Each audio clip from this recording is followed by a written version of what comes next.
for our not thrown together tasting, for a tasting I didn't really think too overly hard on. I'm really impressed by the wines that came out. I feel like you don't need to though when you have like really good producers from classic regions. You can't go wrong. This is literally like I was thinking, oh, I've got a great Sauvignon Blanc from Australia. We haven't even touched Bordeaux. What about Puy-Fumé or like Napa? Like there's so much more Sauvignon Blanc out there that I haven't even really thought about. So I'm excited to. It's hard to hit all the bases. It would be a very fun summary tasting to go through and hit every single wine that's on that list that you could hit with Sauvignon Blanc. Yeah, it's gonna be great. And these wines are. We'll give I think we've got like another 2 or 3 people to come in, and then we can start. But the Cotard is really beautiful. Pretty great, isn't it? Oh my gosh. That is literally like crazy unheard of. Like candy, but not sweet. Oh, that's good. Today, do anything fun?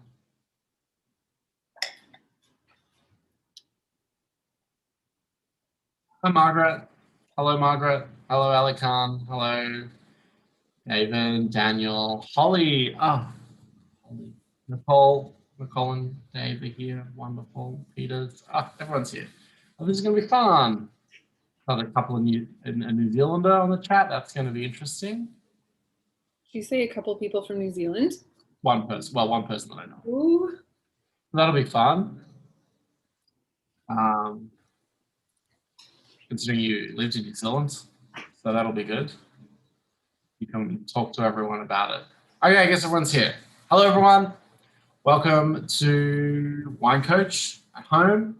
Still at home, even though lockdown is over. Why not? What else we got to do on Tuesday night is drink wine in front of a computer screen.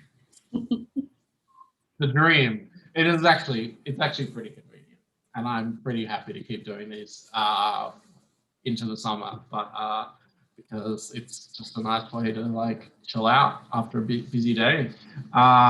Today we're drinking Sauvignon Blanc. I have kind of put this in my back pocket. I was telling a few people today, I was like, whenever I have a week that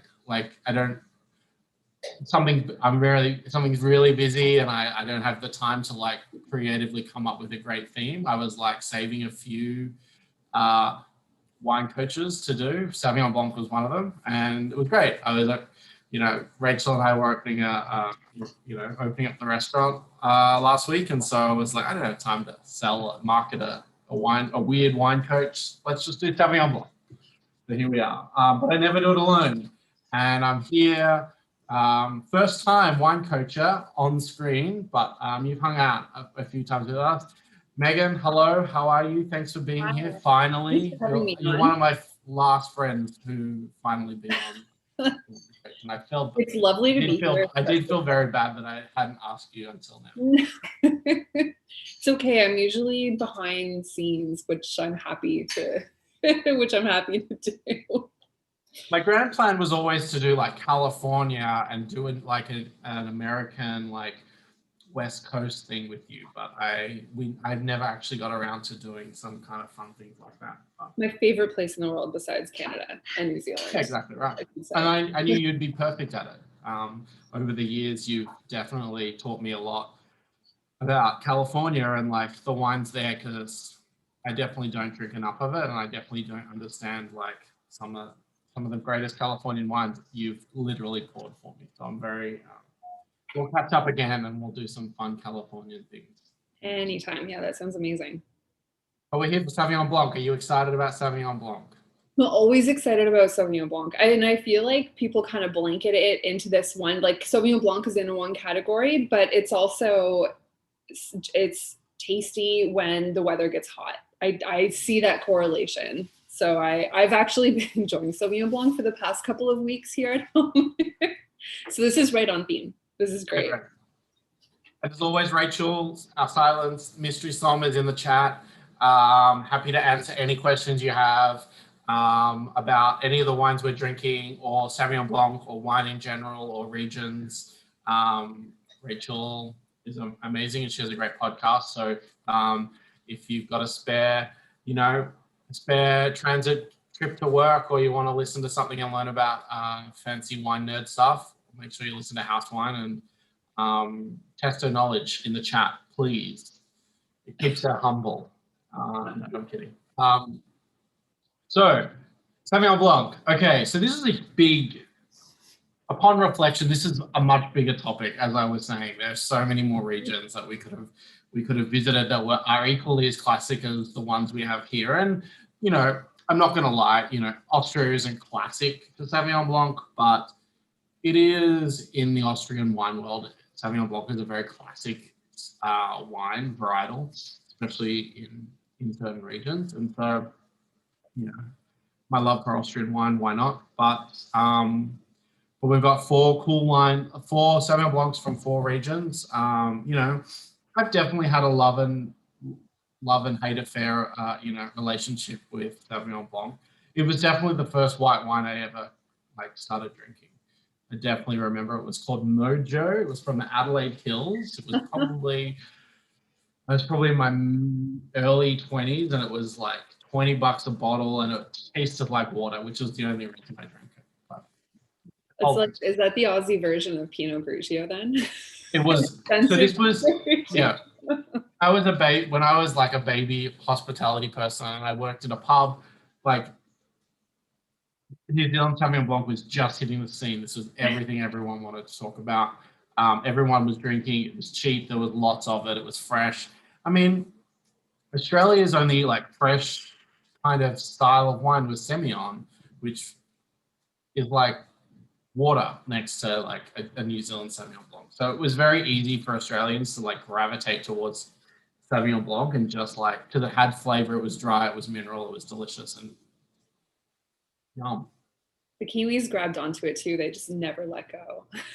It's in New Zealand, by far the most popular wine is New Zealand Sauvignon Blanc, just like everywhere else in the world. But you lived in New Zealand for a couple of years, a year? It ended up being just under a year, actually. I was there. I went over on a one-way ticket and ended up coming back a little bit earlier than I had originally anticipated. But I was working at a restaurant in Auckland and spending a lot of time there, kind of using it as a home base to travel around. So it was definitely good exposure to the New Zealand wine scene there. New Zealand and also Australia, I think just the proximity made it a much bigger lesson in Aussie wines as well. Although I will say, I'm trying to remember off the top of my head, I don't think there are any Australian Sauvignon Blanc that made it to New Zealand. I couldn't imagine. I can't even think of, except the one I quoted, which was $20 from the Adelaide Hills. But growing up in Australia, most Sauvignon Blanc had Semillon blended in, which is kind of a more Bordeaux style. Not in a Bordeaux style, it didn't have a lot of oak or that rounded kind of thing. It was still very fresh and mineral, but Semillon was always the grape, and it was Sauvignon Blanc. It was always a blend, which it's kind of less. It's more. Australians are less concerned about blends. We do a lot, GSMs, Shiraz Viognier, Semillon and Sauvignon Blanc. Classic. These are very classic wines. Yeah, it's that laid back Aussie vibe. Yeah, just throw some wine there. Wow. Yeah, exactly. I mean, the best Shiraz, arguably the best Shiraz in Australia, Clonakilla, has Shiraz, and then underneath it, Viognier. It's very clear that they blend the wines, and that's not a bad thing. That's a really good point, though, because even in New Zealand, they're not blending. And with Sauvignon Blanc, I think that would be seen as blasphemy. But they're not blending anything else either. I've never thought about that, but that's a very good point. Yeah. Should we start drinking some wine? Let's have some wine. Wine number 1. We're in New Zealand. So this is I was like, if I'm going to do a Sauvignon Blanc, I'm going to have to do New Zealand. And then I was like, well, I probably should do Marlborough, because it is kind of the epicenter of Sauvignon Blanc. I just don't know. This is the only producer that I've ever poured at a restaurant and like know of. Like, and it's honestly a little hard to find in consignment, which is where restaurants buy their wine. Marlborough Sauvignon Blanc. It's a lot of like there's a lot of Chardonnay and Pinot Noir from Otago. There's like some stuff in the North Island, but this is like one of the very few Sauvignon Blancs that Yeah, I guess the LCBO sells so much of it. It's like well, and I think that helps perpetuate a little bit of a misconception about New Zealand Sauvignon Blanc, which is that there's oceans and oceans and oceans of it, which is true. That is, you know, cheap and cheerful and like gooseberry, however you want to use the descriptors, very distinctive aromas. And there are brands like Kim Crawford, Oyster Bay, Cloudy Bay. They're all those really massive behemoth companies that make those oceans of Sauvignon Blanc. But in reality, in the wine scene in New Zealand and what we see up here, New Zealand domestically has the most expensive wines by country. So a lot of people don't realize that for the, you know, the distinctive regionally typical good Sauvignon Blanc, you're paying upwards of in the late 20s to 30s for a bottle in New Zealand as well as here. And they're really tasty and delicious and different that way than what you'd expect from something like Kim Crawford. And this is one of them. Churton is a winery in Marlborough who I don't know if they're certified, but they certainly very staunchly practice biodynamics and organic. they absolutely do. I don't know. Let me have a look on the label. I thought they were Demeter certified, which is the body that like puts a little stamp and it says, oh, they practice biodynamics. But I remember, oh yeah, it says biodynamic vineyard management coupled with winemaking. Yeah, I met the son of the winemaker probably a few years ago. He came in. He was in Toronto. I sat down, drank some cool stuff. Ended up buying Petit Mansang sweet wine, which I still have in the restaurant. Never sold a bottle. And their Viognier, their single vineyard Viognier, which again, still in the restaurant, never bought a bottle. And this was upwards of 2.5 years ago. Yeah. So my team definitely know Churton well because they see it every day in the cellar, but not Sauvignon Blanc until now, just Viognier and Petit Mansang, which Petit Mansang is this varietal from the southwest of France, and this is made in a dessert wine style. So it's bloody tasty, but it's kind of fun. This doesn't jump out. Like I remember learning with Sam Valenson at Tom Factory. He was saying, you know, I remember when I was taking courses, it was like, you know, a Sauvignon Blanc because it like jumps out at you at the glass. Like it's like you can smell the Sauvignon, like the jalapeno, and that's very true for like these very basic Sauvignon Blancs. But like this is not jumping out at me the way I expected it to. It's a really beautiful example. It's a very, very good example of some of the really good quality Sauvignon Blanc that's coming out of the region. And they're doing things like experimenting with aging the wine on its lees. So on the yeast that fermented it, they just leave it in there, and that adds a lot of texture and different aromas and flavors into the wine. They're doing things like experimenting with aging portions of the wine in barrel and then portions of the wine in tank, and other places are using vessels like amphora and concrete. So there's all kinds of really cool experimentation going on, and this is a really good example. I'm actually surprised to hear that there aren't more Marlborough Sauvignon Blanc out there in the private ordering, the consignment channel for restaurants to buy, because this is great. It's tasty.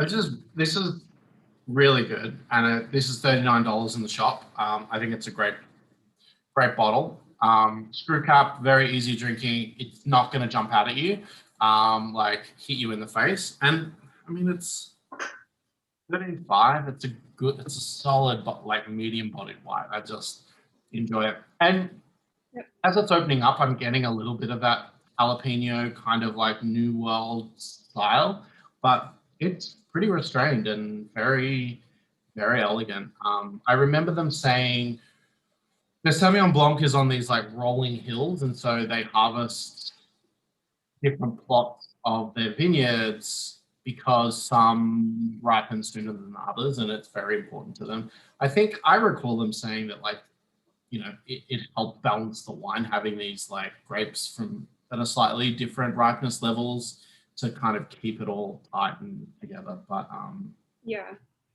It's a really cool example. And that's Marlborough. People don't realize how close to the ocean Marlborough is. You're right along the Cook Strait, which is the little narrow that goes between the tip of the South Island and then the bottom tip of the North Island. So Marlborough is right along that top tip of the South Island. And when you're up on any kind of elevation, you can actually look out and see out to the bottom of the North Island, and you're looking right out to the ocean, and it's called Cook Strait.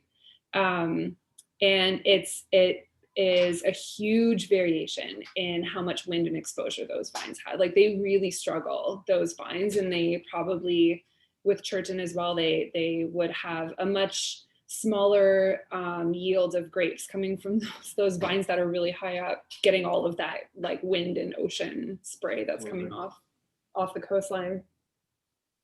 Yeah, this is great. Asking if there's Sauvignon Blancs, New Zealand Sauvignon Blanc examples that sit on the lees or use lees aging. I don't recall it, but I can't think of anything. But I can have a look. I can look Dog into Point's that. another one that does. Dog Point's a really one of my favorite examples of a winery that uses aging on its lees, and that's where you start to get a little bit of a struck match kind of thing as well. It's inhibits the oxygen and all that good stuff. It makes it delicious. Lees makes things delicious. What about some other, like, I mean, talking about New Zealand, like, if we're to give some people some tips, if they're like looking for New Zealand Sauvignon Blanc, like, what are some producers that like you really respect? I could reel off Chardonnay and Pinot Noir and Syrah producers from New Zealand for, until the cows come home. But Sauvignon Blanc, I'm like kind of stumped. I'm trying to think. I don't know if you have any ideas or have any suggestions. I mean, now that I'm thinking about it, there aren't that many that are here as often. For New Zealand Sauvignon Blanc, probably besides Marlborough, the next region that I think is great for it is Martinborough, and a winery like Dry River does a really cool SB. In Marlborough, though, here, Dog Point is always one that's cool, and their Chardonnay is fantastic as well. I worked with Erica Crawford at Love Block Wines forever. Love Block Wines is so good. Oh, everyone should drink them. It's and I actually opened a bottle of it a few days ago, and it was so tasty, and they're really great examples of experimenting. And it's Kim and Erica Crawford of Kim Crawford. It's started as their retirement project, and I think it became a bit bigger than what they expected it to. But the wine is fantastic. And Kim, after making that very vibrant tropical style of New Zealand Sauvignon Blanc at his namesake winery for so long, wanted to go in the other direction, and he does it really well. Those wines are very good. There are Pyramid Valley. I was thinking Pyramid Valley. I was on their website and just seeing if they make a Pyramid Valley. I don't drink a lot of it anymore, but those wines, they make some great wines all through New Zealand, and they're so good. Pyramid Valley is great. And I also think that they're in the New Zealand destination store, LCB. The LCBO, the destination store for the LCBO for the New Zealand wine, it's up north. Is it off Avenue? It's on Avenue Road, Avenue North. A lot of people don't know about the destination stores, but there are a small handful of LCBO stores that specialize in a country. And for the New Zealand store, there are fantastic examples of Sauvignon Blanc similar to this that you just wouldn't be able to find elsewhere. Put it in the chat, everyone. You should go. Oh, that's not what I'm going to put in the chat. It is, what does it say? The internet says 1838 Avenue Road, Toronto, which is cool. I think it's super great. I definitely, I always, New Zealand. I always forget, and then when I taste it, I miss it, and I'm like, I need much more New Zealand wines in my repertoire. Just at home, just to drink at home, really. Tasty. You can't go wrong, especially with Oh, all the local food that's coming into season right now. I feel like they're all good pairs with Sauvignon Blanc. All of them. I'm hungry. I know. Yeah, like I had this probably like a minute, 30 seconds ago, and it's like you can still taste it. It's so great. Wine number two. Let's do it. We're in Austria for. Let's have this. I bought this wine last summer. It's so good. Sattlerhof Sauvignon Blanc. This is their entry level. I'm going to put it in the chat, but this is completely different style. Where the Churton used like barrel aging and tank for aging. Sattlerhof just used tank. This is the great example of stainless steel Sauvignon Blanc. This is just like all vibrant, all hard edges, very like the acidity is just like screaming at me. This is beautiful. I don't think I've ever had this wine before, and it makes me think that I need to drink more Austrian Sauvignon Blanc. So this is from a region of Austria, growing region called Steiermark, which is kind of not as famous as the Gruners, like Wachau, Kremstal, Kamptal, where it's kind of the home of Gruner. It's not really also not as famous as like Burgenland is for like reds, but Steiermark is kind of, from what I was told, I haven't been to Austria yet, but kind of like a more culinary kind of region. More food is grown in these regions, and so you're just getting a bit more cultural mix of food and wine. But the other part of Steiermark, which is on the bottom, sort of the lower border of Austria, that it kind of was the trade route between France, Italy, and Austria. And so you find many more international / French varietals there. They grow lots of Chardonnay, they grow lots of Sauvignon Blanc. And Sauvignon Blanc seems one of the greatest. This is like a very classic expression of Sauvignon Blanc in Europe. Not maybe to the heights of White Bordeaux or Sancerre in the Loire Valley, but definitely up there in terms of creating something that is very well respected in the wine world and in the European wine world. And it has a lot of influences. It's a bit more Frenchy in style. It's got a little bit of like Alto Adige kind of Italian style to it as well. Like it's got a little bite to it, but again, a very definitive food wine. Like this is not supposed to sort of stand out by itself, but be very, very good for drinking with a meal. What are your thoughts on this? To me, and you said it right at the beginning, the acidity jumps out, and that the acidity jumps out. There's a really beautiful greenness here, but you're right, it's not in your face. So, and to me, that is the quintessential pairing wine, especially when you're drinking something like Sauvignon Blanc. You would want it to go with anything that's on the table, and fresh green vegetables and fruits, and I feel like this would be beautiful with all of those things. It was funny you mentioned green, and upon reflection, you think like, Austria is very famous for these green varietals, right? Like Gruner Veltliner and Sauvignon Blanc, two of them makes these iconic green vegetal herbal varietals. So it's not surprising that they can handle this and that they can do it well. Like clearly they're making wine for an Austrian market. That's in Austria, that's kind of what dominates. It's always domestic consumption. And for a country that drinks a lot of Gruner, it means that they're going to keep their Sauvignon Blanc restrained to keep it more subtle, more herbal, less jalapeno, less like intense tropical notes, because that's more similar to a Gruner. but it does drink very different to a Gruner. Like it's much leaner than Gruner ever is, and much easier drinking, much less serious. It's kind of fun. This is beautiful. And it actually, I was trying to smell if it was a tropical smell that I was getting, and I don't think it is. I think there's a really beautiful concentration here without being that ripe fruit white wine, like you get in New Zealand Sauvignon Blanc, which to me is like, this was the most surprising to me of the lineup, I think, in all of the best ways. Right. This is 39.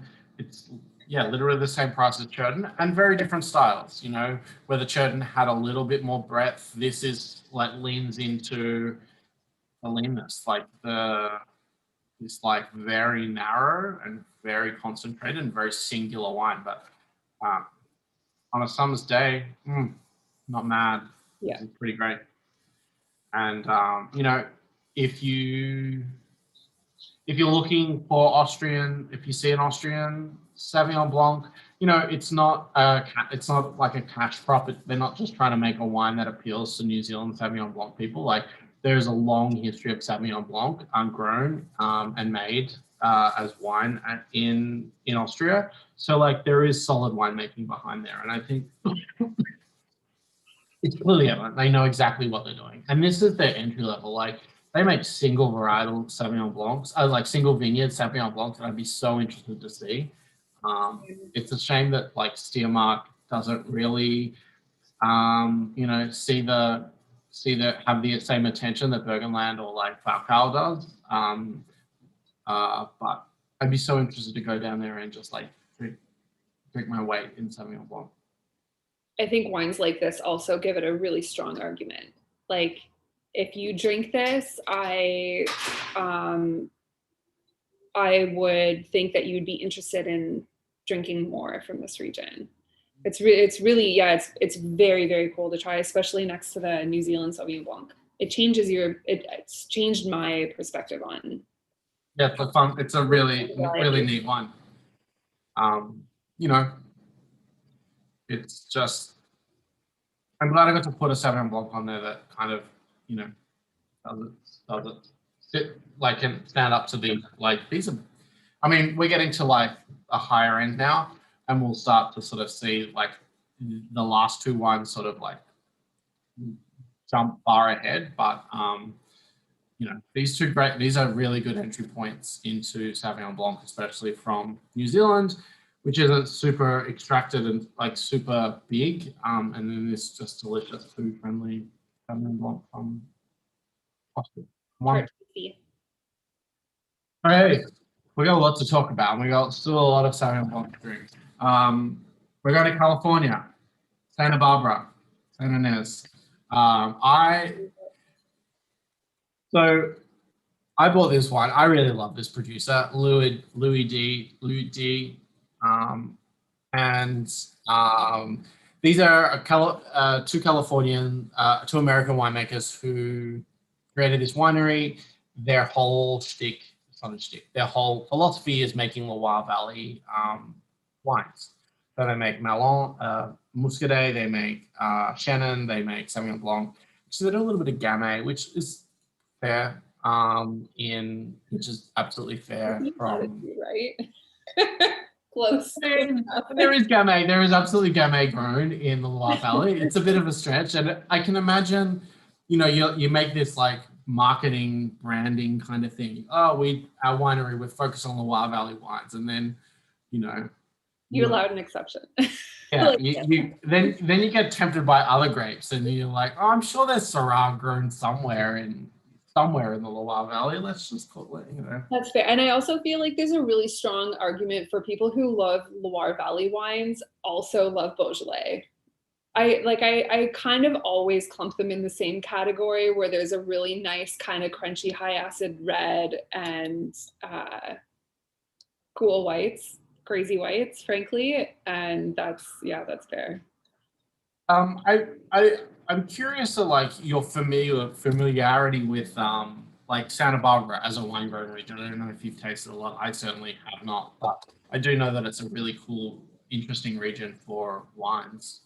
I don't know. Do you have any thoughts? Yeah, so I spent some time down in Santa Barbara, very limited amount of time, but I was down there visiting with Rajat Par, who is a very well-respected figure in the wine world. He was a somm in San Francisco forever, drank all the cool wines, and made his way down south, down the coast of California to Santa Barbara. So he now has Domaine de la Côte. He also does Evening Land in Oregon. So I went down there and was in the vineyards and then tasting and getting a sense of the wines. And Santa Barbara is really making a name for itself with Pinot Noir and Syrah. I think Raj's wines are a great example of that. But it's also really distinct because of the soils that they have there, because of their aspect to the coast. So you're only a few miles from the coast, and if the coastline runs this way, Santa Barbara comes inland like this. The vineyards all sit on slopes where they're kind of coming into a funnel where there's a big coastal influence with air that's coming off of the coast, going east inland, and then coming back out. So there's a huge amount of moderation, and the style of Pinot and red wines that they're making down there are ones that have a really cool kind of dark fruit, beautiful concentration, higher acidity levels because they're close to the coast. And then with white wines, you get incredible concentration. And wines like Au Bon Climat and Jim Clendenin and Bob Lindquist were planting vines there in the 70s. And that's kind of when the region took off, mostly for Burgundy varieties. So Pinot Noir and Chardonnay. But they have always experimented with others. And there's all kinds of wines grown in Santa Barbara now, and in the past, even just 5 years, Santa Barbara has really made its place on the map for experimental varieties, let's say. So everything like there's Cabernet Franc, and there's Marsanne and Roussanne, and Albarino, Vermentino, I'm sure, Sauvignon Blanc. This is from a AVA within Santa Barbara. So there's a handful of appellations within the county and region of Santa Barbara. And this is the one that's furthest away from the coast. It's called Happy Canyon. And it's beautiful. And it's almost mountainous. And it's a really cool growing area. You get a little bit more ripeness, but you also get a really long, even growing season. So it's a really fantastic place to experiment with varieties. It's a great place for something like Sauvignon Blanc that's late ripening. So I can see the desire to pick from vineyards there. I can't say enough about Santa Barbara. I'm actually starting to work with a handful of wineries from Santa Barbara, and it's just to me, it's the most interesting because it's the fastest changing area in California right now. And this wine is a great example of the stuff that's going on there. Our friend Danny is from Santa Barbara. Yeah. And we love him and miss him dearly. Yes, he is. He's back there now too, unfortunately. We lost a good one.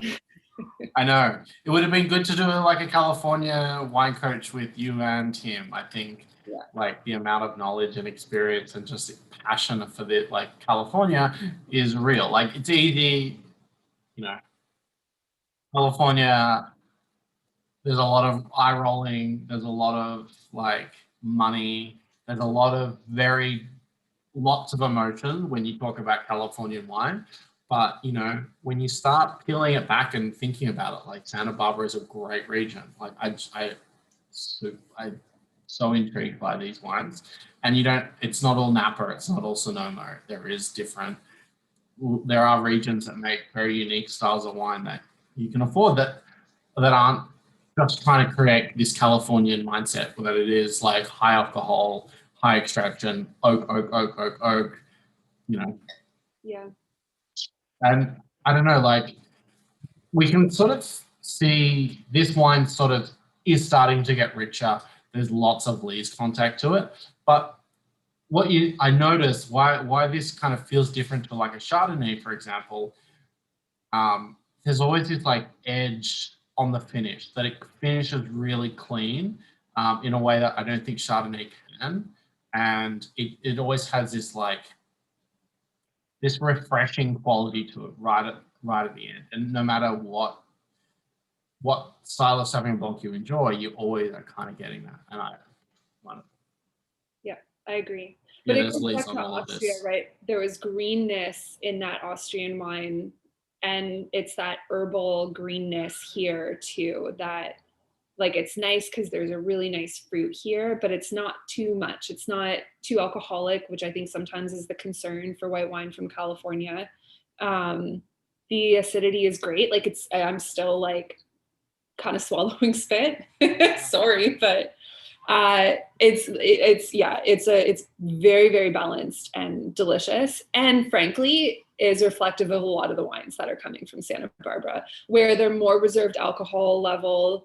It's a higher natural acidity and a higher freshness in the wine. It's made by people our age who are out there in their Blundstones and t-shirts and cargo shorts picking, and they're doing incredible wines. And No excuse for cargo shorts. yeah, But I get what you're saying. And like we talk about New California, and like, you look through history, it's like it's not New California. This is like original California, where, before the judgment of Paris, before California like started going bonkers, this was the style of wines. These were medium-bodied wines made very elegantly. Like if you're going to convince French people, like a bunch of French winemakers and critics and writers, how great your wine is, you're making wines like in France, which are medium-bodied, very restrained, very elegant. It's since diverged since then, but like, this is the beauty of like the value of California, is that like that part of California is still going to exist. The decoys, the submissions, these big wines that just like overpower your senses, but there's still really great wine. That's just one aspect of California. That isn't a whole picture. And I think this is really cool. yeah. I think the overarching kind of movement of as you said, it's New California. The new wave of California is learning, and I know Eric Railsback is one half of the team at Leo D, another very accomplished sommelier before he went into the winemaking side. He learned a lot in Europe. He learned a lot of the winemaking sensibility in France and Europe. And then it's bringing that, like so many other young Californian winemakers, it's bringing those kinds of sensibilities and traditions of winemaking back to California, but then being able to modify them to the climate that they're actually working in California. Like you're not trying to copy the wines of the Loire Valley here. You're learning how those wines are best made, and then you're kind of readjusting those techniques to suit the climate that you're farming in, which is awesome. Yeah. I really like, as much as I was making fun of, this philosophy of focusing on Loire Valley varietals, I really appreciate that, because at least there's a focus. That like you can get a little overwhelmed by, the Trousseau Gris, the Grenache Blanc. Like there's one winery, and then they make all these different wines from different varietals that just overwhelm you because you're not familiar with them. Like, yeah, there's Sauvignon, there's Chenin Blanc, there's Malbec on one hand, Petit Verdot on the other. That's a big head. yeah. But I was tasting ones today from Sonoma Coast. It was like Trousseau Gris, and I'm like, I don't have any reference point to Trousseau Gris. I'm not sure if this is what this wine even is. But at least with this, there's a reference point. There's a philosophy behind it. I know that they're trying to encapsulate like a Loire Valley, not style, but like that's their focus. So they're going to just focus on. There are similarities between all of those wines and why they grow. That's super fun. I haven't tasted this in a while, and I'm so glad I bought the last 3 cases of it for the shop, because it's a good wine, and it's like lazy and it's mild and but it has a lot of energy to it and has a lot of like flavor and this could sit for like another couple of years and be super great as well. Yeah. There's a lot of sides to it. Like I think the longer it sits too, and the more it kind of gets toward room temperature, I actually don't mind it at this temperature. Like it kind of drinks Me like too. like that. I was literally I put all of these in the freezer and I was like, I want these as cold as I can because I didn't really want to like, I don't know, I just didn't really want that kind of like over exuberance. Oh, look at that sunlight. It's amazing. It went right in there. There's sun and there's too much sun. But the last two, I think, as they warm up, are phenomenal.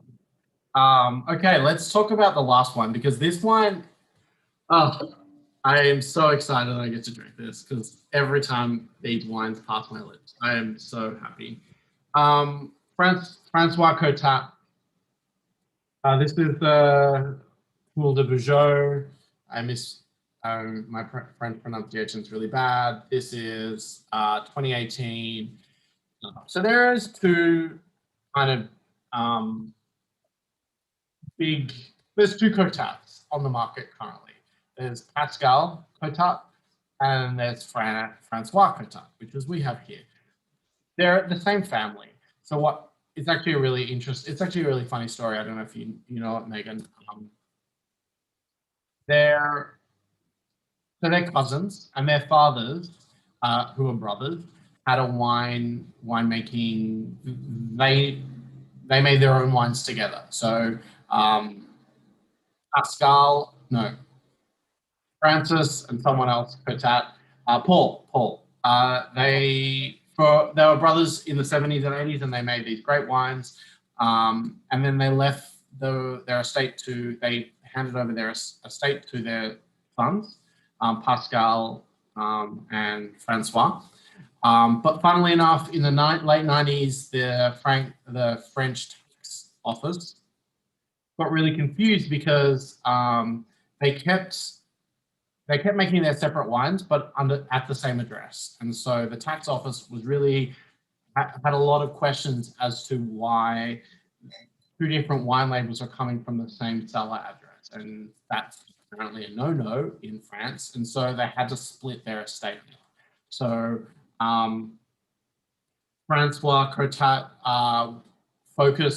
based his winemaking in Sauvignon, which is a village near Sancerre, and Pascal Cotat went into Sancerre. So, but they share a lot of the same vineyards and they share a lot of the same vines, and like you will see if you actually like see them side by side, the cuvee names and the vineyard names are often the same. So they're sourcing from the same vineyards, but it's a weird little story of how like I don't know. You see it in Japan a lot, like how bureaucracy in the tax office dictate a lot of big decisions in a wine. I mean, I guess it happens everywhere, but this wine is so neat, and this is like just It's magical, and it goes back to why the classic regions are still the classics. They have that reputation for a reason, and this is a extremely beautiful, unique example of Sancerre that I don't think is representative of most of what's out there for Sancerre that we can get. Yeah, this is where top tier. There's two kind of mindsets for Sancerre. In my mind, there's this Chablis style that is, very reminiscent of Chablis. Very mild,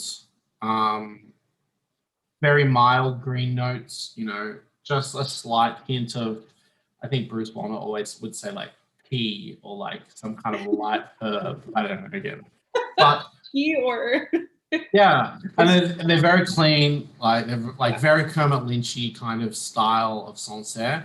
And then what we're seeing is there's this other side, which is what Cotat and what Didier Dagenot does in Fumé, this like less like low intervention. There's like, this is biodynamic. This is wild yeast. This is neutral oak ferment. Like there's a lot of not a lot going on in this wine that makes it so exciting. Like I think, and I apologize if you're crazy enough on this call, but there was a guest who came in and bought this wine, and then brought it back a few days later, like, this is faltered. And I'm like, oh yeah, absolutely. Let's, you know, it was like, it's cloudy. There's like sediment on the bottom. I don't think this is right. I'm look, she's like, should I get another bottle? I'm like, nah, let's get you another whole different wine. Yeah. But I knew that that's what that wine was, and it doesn't, you know, the Sauvignon Blanc that she wanted wasn't in this bottle, and it's not necessarily that she was wrong or the wine was wrong. It was just a big mismatch. I didn't have the, you know, it's not my.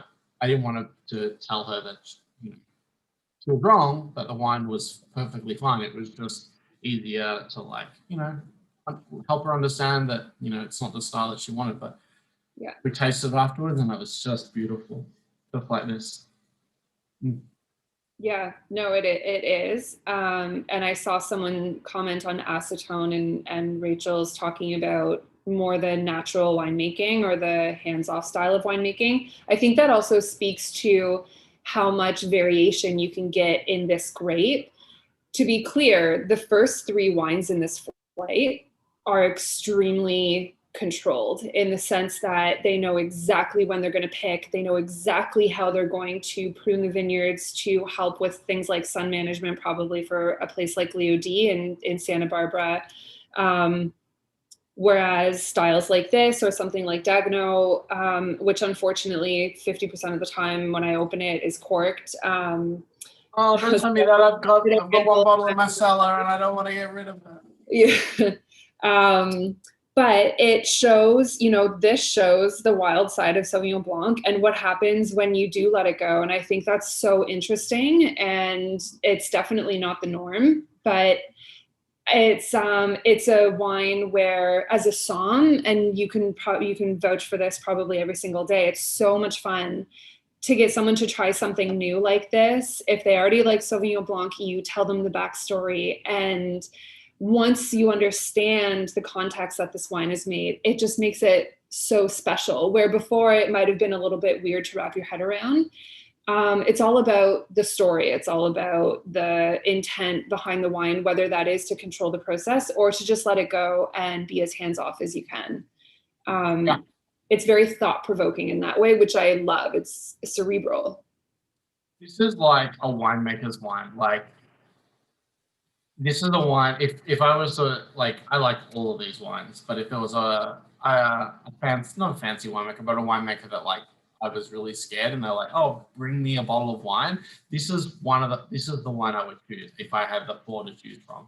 Like, a winemaker would have so much to think about by drinking this, like understanding the process, why they made these choices. This is a really special, like, it is not Sauvignon Blanc in any classic sense. I mean, it is classic. It's very classic, but like the region. But, you know, if you ask someone to describe what Sauvignon Blanc tastes like, they're not going to describe this. But this is so exciting for me.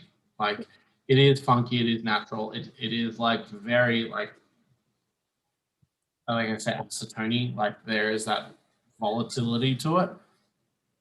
Yeah, totally. And someone also just commented and said sake. There's a quality like sake, which is really interesting.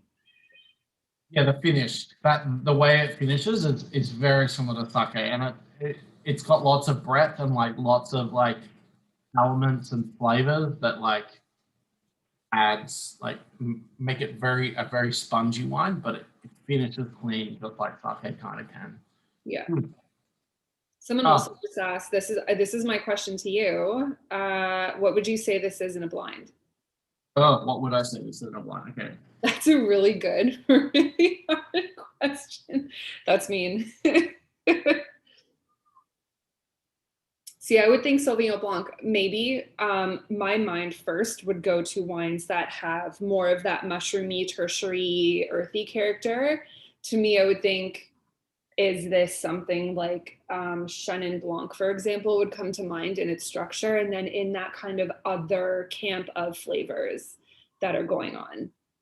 I would think like, and it sounds weird, but ripe Chablis, like from 2018, like a ripe vintage, where it doesn't have that acidity, like it has that funky, lazy kind of element, Yeah. where you're like, Chablis has this like ability to like, I'm like, is this corked? Is this not corked? I'm not really sure. It has that like weird.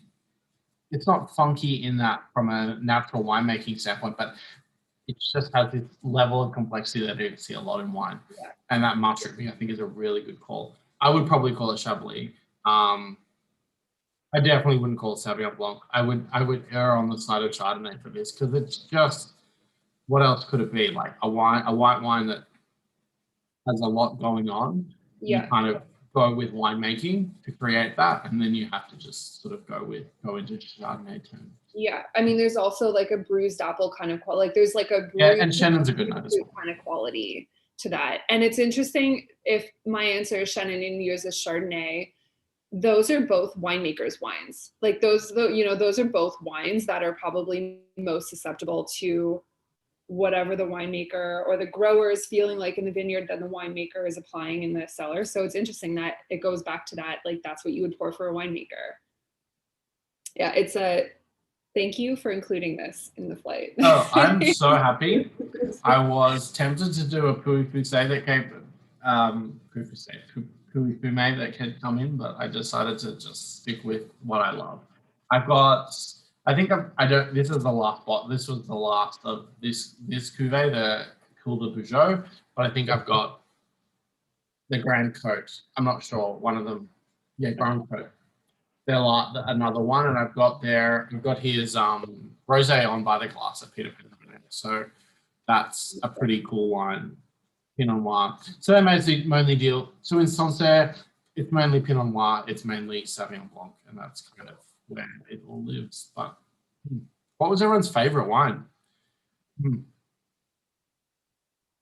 I knew number 4 was going to be my favorite, but I'm really, really happy with number 3, the Californian. I thought it was, I need to sell this more. I need to tell more people about it because, New Zealand Sauvignon Blanc's easy. Austrian, obviously, is easy sell for me, but like this is a bit more of the Californian is a bit more of a challenge.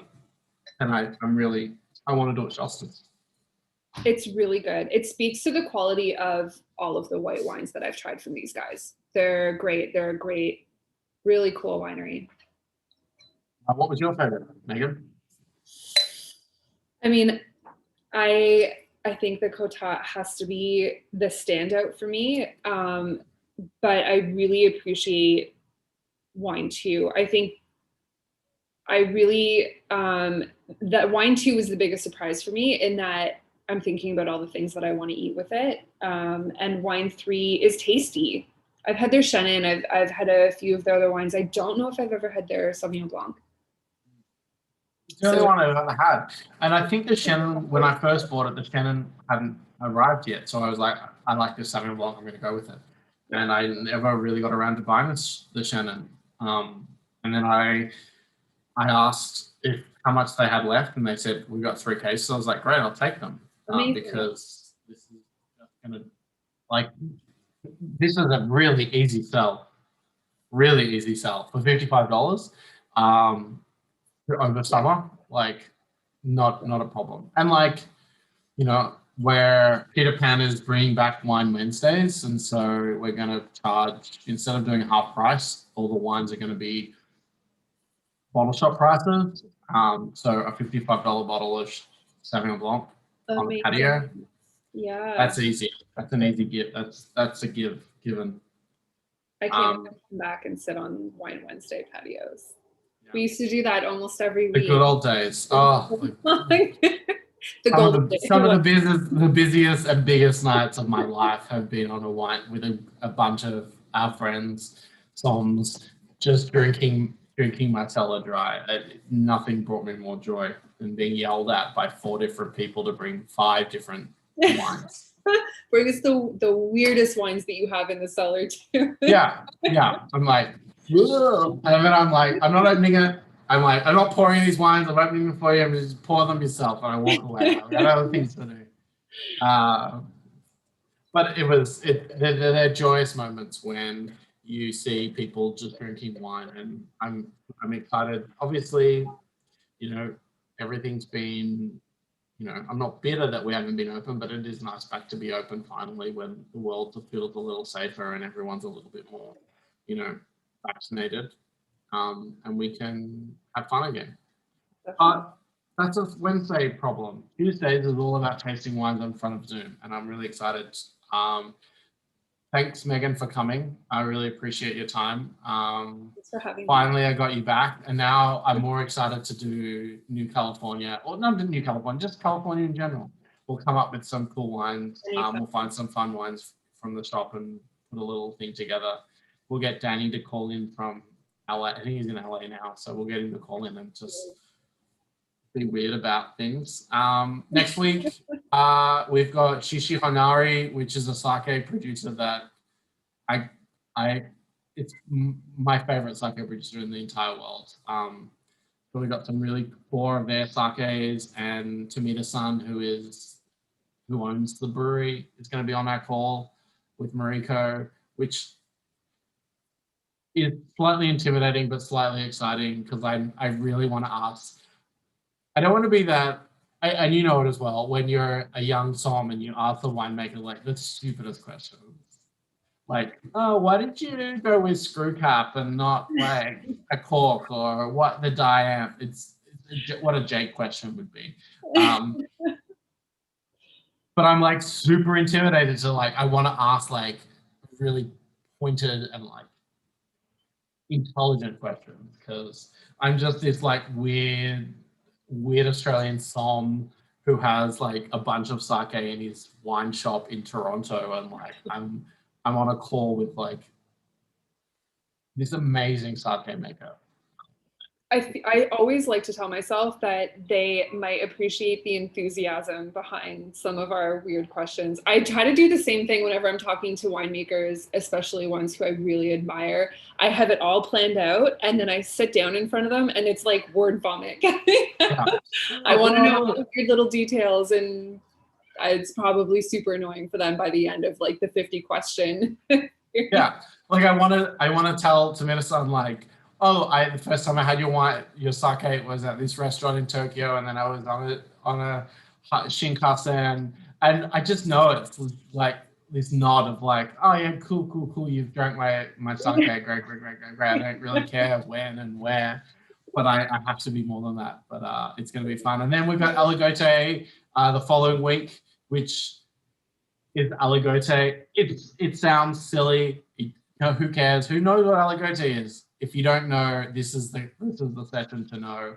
We got what do we got? We've got Villain, Domaine de Villain. We've got some Mikulski. We've got some Arlo, and we've got some. I actually don't have any boozer on. I was going to have some boozer on. I don't know what there's a fourth Aligote somewhere.